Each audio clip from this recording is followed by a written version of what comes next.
கிறிஸ்துவுக்குள் பிரியமுள்ள சகோதர சகோதரிகளே, பலன் தரும் தேவன் எபிசோட் 1159 கர்த்தரை துதிக்கிறேன், மகிமைப்படுத்துகிறேன். இந்த நாளிலும் சங்கீதம் 119:68 நான் உங்களுக்காக வாசிக்கின்றேன். தேவரீர் நல்லவரும் நன்மை செய்கிறவருமாயிருக்கிறீர். ஆண்டவரை குறித்து சங்கீதக்காரன் சொல்லுகிறான், நல்லவரும் நன்மை செய்கிறவருமாய் ஆண்டவர் இருக்கிறார். சங்கீதத்தின் புஸ்தகங்களிலே அநேக இடங்களிலே ஆண்டவரை நம்பிதான் சங்கீதக்காரன் தன் வாழ்க்கையை அமைத்துக் கொண்டான். அப்போஸ்தலனாகிய பரிசுத்த பவுலும் கூட அப்போஸ்தலர் 10:38 இயேசுவை தேவன் பரிசுத்த ஆவியினாலும் வல்லமையினாலும் அபிஷேகம் பண்ணினார். தேவன் அவருடனே கூட இருந்தபடியினாலே அவர் நன்மை செய்கிறவராயும் பிசாசின் வல்லமையில் அகப்பட்ட யாவரையும் குணமாக்குகிறவராயும் சுற்றித் திரிந்தார்.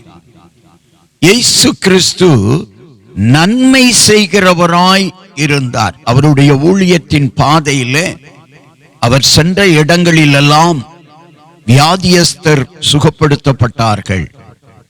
அசுத்த ஆவி, பிசாசின் பிடி போன்றவற்றில் சிக்கியிருந்த மக்களுக்கு விடுதலை கொடுத்தார்.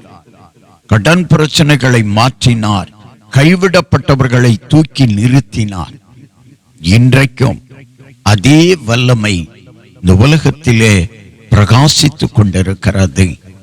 செய்தியை கேட்டுக்கொண்டிருக்கிற என் அன்பு சகோதரனே, இந்த உலகத்தில் யாரும் எனக்கு நன்மை செய்யவில்லை என்று கலங்காதே. நன்மை செய்கிற ஆண்டவர் நல்லவர். அவர் உன்னை தேடி வந்திருக்கிறார். அவரிடத்தில் வா, அவர் உனக்கு நன்மை செய்வார்.